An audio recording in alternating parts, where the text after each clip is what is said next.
What's up, fellow Maggots? I'm Babblerab, and we got the duo deck here. It's my Brilliant Insanity once again, and we got the Queen. So, with the release of DIVAS FESTA, we basically are updating every single Bermuda deck that we own. So, duos, which is the first one I've actually finished. It required, I think, the least amount of changes to make, or it was the simplest to make. Shushu's on the way, Pacifica's on the way, Coral's on the way. Maybe Reindeer, but I might cut that for Rivier or Prisms again. I'm delving into the Insanity of Ange as well. So we got lots of Bermuda decks coming in the next few weeks. So, rip Sanity. We're going to begin by breaking all of your brains with the rebuild of duos. So, this is still my absolute insanity and my questionable life choices, where we attempted to make Reit good and not use Mirror. So, yeah. Basically, with the addition of the new Duo PG, it's completely changed the way that I've gone and played the deck. It streamlines it much more and allows me to get my main strategy off a lot quicker. There's a few things I'd like to change, but space is actually really tight where I want to change the cards. So that makes things kind of difficult. I've got new starter, added the Duo PG, and I cut the Unflipper because the Duo PG does basically the same thing. We got a new stride, new grade 2, new grade 3 choices because of stuff. So it's more or less a complete change to the deck. So last build we were running First Lesson Akari. And the sole reason was that if I have a Chulam and I was running the Unflipping PG before, I could go bounce the Unflipper with Akari, draw a card, and then clone the Unflipper. The thing is, 90% of the time when I was playing the deck before, the only thing I was bouncing with Akari was Lamray. So this is better because I don't need to worry about striding, which was the issue with Akari, is I had to be on first stride. So if I hit grade 3 first and I'm on Reit, I can just bounce Lamray to my hand instead and basically start doing things with Lamray. Additionally, if I have 2 or more Lamrays, I get to search for every single one of the Lamrays off as long as I have a Reit Vanguard. So this works well in addition to that. So I'm also running 2 because not sure what else I was going to run. Possibly go up to way too many grade 2s that I don't want to talk about. But I'm running 2 because if I have a Roan, I've got nothing to clone, which is another issue that I ran into with the deck. I at least can bounce my starter and have a second one. And then the starter is just an enabler to allow you to start grabbing Lamrays so you can get to Everlasting Reit. So running 2 for all of those reasons. Trigger lineup has not changed, but what has changed is some of the triggers.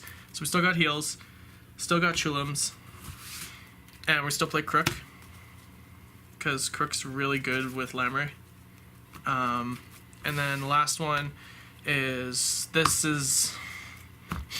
I'm going to say this right now, if you're playing a Bermuda Triangle deck, you need 4 of this, just like it would be ideal to play 4 of the new Shushu heal trigger, but at the very least you need 4 of her because she builds soul and unflips damage, which is something Bermudas have not had until now, and we finally have it. So yeah, kind of like the same thing as running Supersonic Sailor, Ancient Dragon Dino Dial. Honestly, I think it's almost mandatory to be running 4 of Shushu Roberta. Grade 1 lineup is mostly the same.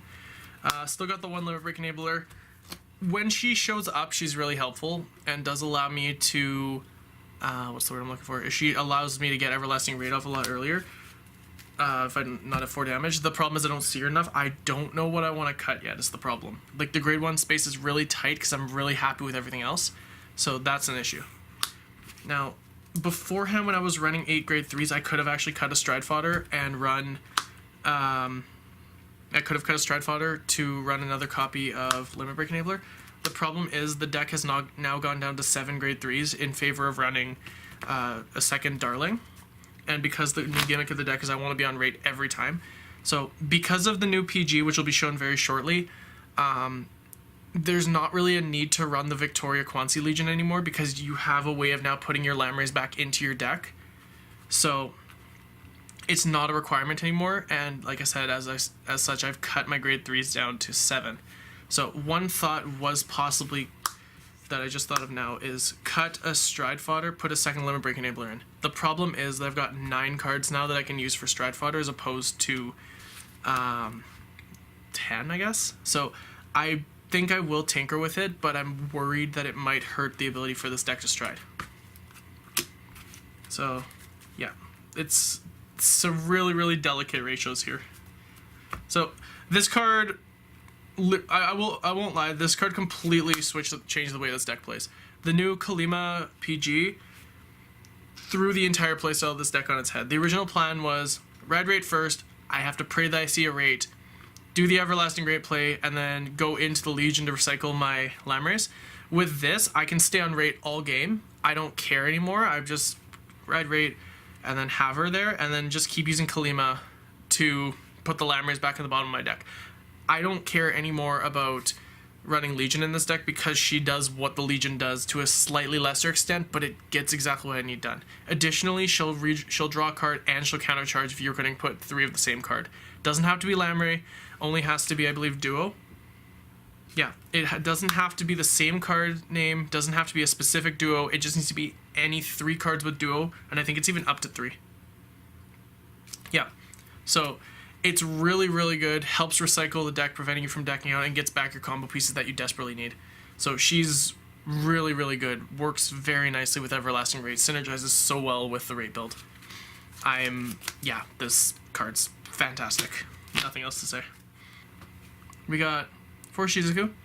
The original mentality that I had with this card was I didn't have wasn't running the certain grade 3 that I'm running now, and the problem with that was that I needed to see Reit as soon as possible, preferably after first stride, or as soon as possible. So she was used in the event that I wasn't able to see a copy of Reit, so I was able to search for Reit or Victoria as needed at the time. Not as needed, but like it increased the chance of me seeing those cards. With the changes in the deck now, the only real purpose she serves is to get me fodder for what's her name, Everlasting Reit. So it's still not bad, but her usefulness is kind of dwindled considering the new grade 3 that I'm running. Mind you, she still is okay because I can get fodder for Everlasting Reit, or even better, I could get fodder for like Priani somehow. But it may be worth actually dropping her a little bit in the deck because I don't think she'll have as much use now as she did before. Like I said before, absolutely essential, had to run her to get between Reit and Victoria. This build, I don't know if she's as important as she was. And that's really, like I said before, this card completely changed the way the deck plays. Like 100%. It's a completely different deck now, for the most part. Yeah, rephrase, the end game is the same. I try to kill you with Everlasting Reit, but the point of this completely changed now because of it. Which begs the question, why am I even trying to play Everlasting Reit when we have her anymore? I don't know. It's really, when you think about it, I should be playing a completely different build of duos now, go back to like a deep draw or something, because I can probably get to the like copies of peace really easily. I don't know.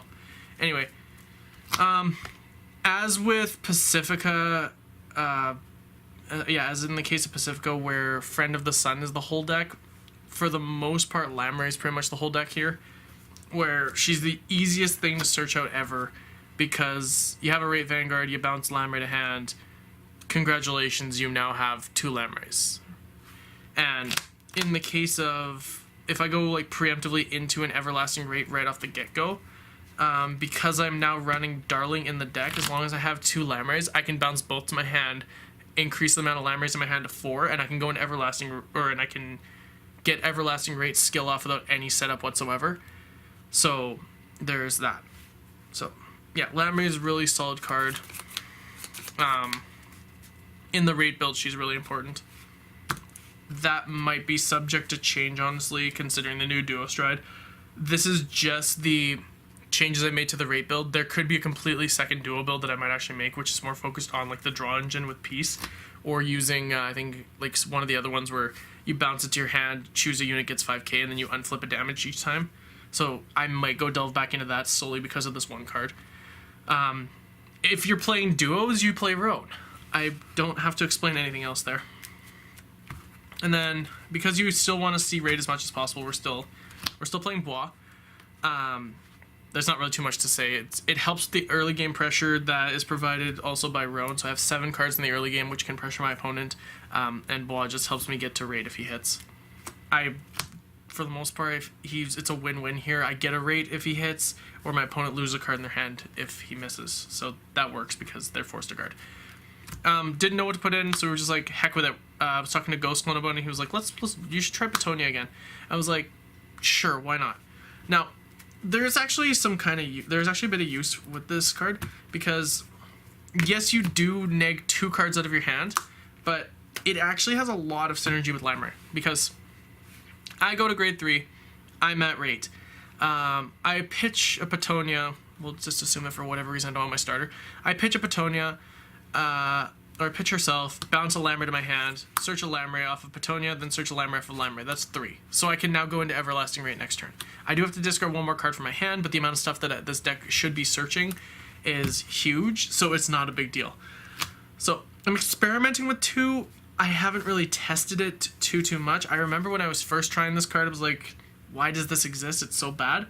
But it actually has a really good play. It theoretically has a good place in this deck because Lamray fits nicely in with the grade restriction that she can build. Why the heck was it restricted to grade 2 or more? Not a great card, but that's why we're running only 2. This might vanish in later builds of this deck as I test it more. It really comes down to, oh, did I actually get the effect off or not? The star of the deck, the absolute most important card that you need to have on your Vanguard at all times, Duo Everlasting Reit. Not much really to say there. Restands herself by her own skill. She can even go and search Lamray off of her own skill because she bounces something with a Soul Blast. And your main card basically relies on having her. So yeah, and this is again because I'm insane, and I'm like, let's try to build Reit. So with that in mind, instead of the Legion, we're running Petunia. That's not Petunia, that's Priani.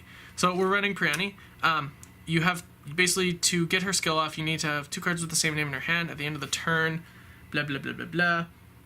End of your turn, pay the cost. If you do, choose 2 or more cards with Duo in their name from your hand, reveal them. If you reveal 2 or more, search your deck for up to 1 grade 3 card with Duo's name, write it as rest. So because of Kalima, which like I said completely changes this entire deck, I feel that I can get away with running Priani now to guarantee a Reit ride after first stride, or even after first grade 3 ride. So as long as I'm able to have at least 2 cards with the same name in hand, which shouldn't be too difficult based on the ratios I'm running, and because I have Roan, it should allow me to have use. It's still something I'm testing though, so we'll have to see how well this plays out.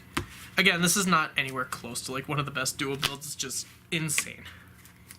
One other thing I might possibly change before I get to my strides is she might actually end up getting cut for Kazuha, and then that further increases the amount of duos that I have, and then that would be primarily so that I can have more early game pressure and see more combo pieces. But as it currently stands, we're gonna go with this until I find something to be lacking. So I'm gonna just put you aside. Grade strides are still 1 Kuna. She might get cut. I'm honestly debating on just going and playing an Anji instead. I was playing an Anji before, but there's a few cards that I added in which now made the space really tight. I don't ever see myself going into her anymore, so she might be getting cut. Like in the on hits, not great either. And then the centerpiece, Everlasting Reit. Pretty good, like really good. I like the card a lot. She's what this entire deck is based around. This is my insanity. This card sparked my insanity, and yeah, that's all there is to say. And then this card, I misread her skill. I thought it was she had to bounce 1 for each face-up mirror in G-Zone. Nah. This is Duo Love Singer Darling in stride form, except better. Her skill is absurd. You bounce any number of copies of something, or you choose 1 card for each face-up copy of her in the G-Zone, and then you bounce all copies of that card to your hand. What this means, I can bounce Lamray. I can search up to 2 Lamrays, because odds are I'll be probably bouncing 1. More importantly, what this means is if I'm doing the deep draw build, I can go and bounce 3 copies of Peace and draw 3 cards. I can go bounce 3 copies of Tames and draw 3 cards. I could go and bounce Chicola. I could go bounce the grade 2 version of her. Chicola, whatever, however it's pronounced. The one that when it's bounced, you give 5k to a unit. I could bounce all copies of Lulu, and I could go and reset them for next turn. The best part is that the more cards that she bounces off of her skill, so you could bounce 4 copies of something, and she will get 2 crit and 10k. You could bounce 2 copies of this card, 2 copies of this card, if you have 2 mirrors face up in your G-zone, and she will get 10k and 2 crit. On first stride, if I properly set this up, I can be swinging for at least 1 crit. If I have an even better setup, I somehow have 2 Lamrays in hand, and use this skill here to bounce the 2 Lamrays and pull 4. I can call 4 Lamrays down, swing for 36 3 crit unboosted. That means that if my opponent doesn't guard that and they're at 2 damage, they're at 5. I hit a single crit, the game ends. This card, I overlooked how good it was, and I regret it. This card is bonkers for duos. Like, I was like, oh, it's okay, it's not terrible, and then it was like, wow, it's a stride form of Darling. Like, anybody who's playing duos, I think this card's worth as a 4 of. It's really good. Really, really good. So then we got 2 copies of the Tidua Stride. Throw something at the bottom of your deck, or throw 3 at the bottom of the deck, and basically she restands. Also, she has a passive which applies to herself. All units with Shushu in their card names in your front row get 5k for each open rear guard. So, she's a Shushu. She's definitely a Shushu. So, you're throwing 3 cards to the bottom of your deck. That means that she's guaranteed to have at least 15k if you had a full field when she restands. So, that's something I overlooked. I've done a lot of overlooking, but I'm reading and understanding now. She's really good. She's absurd in Shushu, but she's really good here too. So, it's because of this card existing, it kind of begs the question, what's the point of running Everlasting Raid anymore when I could probably just have a duo deck that's based around Deep Draw plus 3 of her. The bright side, I guess, is that I have 4 turns of Restanding Vanguard if everything's going well, in addition to Amazing Sister Mirror, which is swinging 2 to 3 crit. So there's that. It's an interesting deck. Like, on paper, like, if you were to hear someone say, oh yeah, I've got a deck that if I'm not swinging 2 crit, I'm restanding every turn. Like, you would think that that's actually pretty good, but it's duos, and duos aren't that good. But I still love this deck to death because I'm insane. So, yeah. We move on to the last actual stride unit, and that is the Queen, Megado-chan. Really not much to say. I'm playing her for fun, because why the heck not? So, if you can't afford to just run like an Ange or something, but yeah, Ange or GB8. I think the GB8 may have a bit more utility in this deck than her, but you know what? I have a Zeroth Dragon. I'm going to run a Zeroth Dragon for the fun of it, because I can. Because if you have this card, you might as well play it. It's Gathering Dust otherwise. So you run Megado-chan if you have her. This is the new queen right here. This is the new queen, my brother. This is the queen. And the G-Guards, Leona, because there's shenanigans with Chulam in this deck, and you can bounce a Lamray if you have a Reit and get another Lamray. Her, just because 10k is it's an easy 10k. I could actually run the Ellie G-Guard in this deck instead, because you do go, because she gets, isn't it 5k or 10k for each copy of herself plus each Sentinel in your drop zone. So that's an option too. But for now, I've just gone with what I have. And then 2 Sandy, because duos do typically build a big hand, but I can make the argument about every Bermuda deck building a big hand. So, yeah. But the 2 Sandys are really nice in this deck, because you will have a ton of combo pieces just sitting in your hand, and like, well, I could use Sandy to ensure that I don't die. So yeah, that's the deck. Like I said, the changes I'm possibly thinking of making are maybe cutting this and actually playing like maybe a Peace Engine in the deck, or running Kazuha for additional pressure. But other than that, I think that's more or less it. So I am Babblerab, and we got our amazing duos here, and I'm insane, and I'll see you guys in the next video, which will probably be like Pacifica or something, question mark. So yeah, as usual, if you have any questions or comments, go ahead and leave them in the comment section below. If you think I'm insane, probably you're right, because this is strangest duo build I've ever built. It's like goes nothing like what I've built before. Goes against so many different things. But yeah, I love it. The deck functions very well. And the new cards, like I said, completely switch, like throw the deck.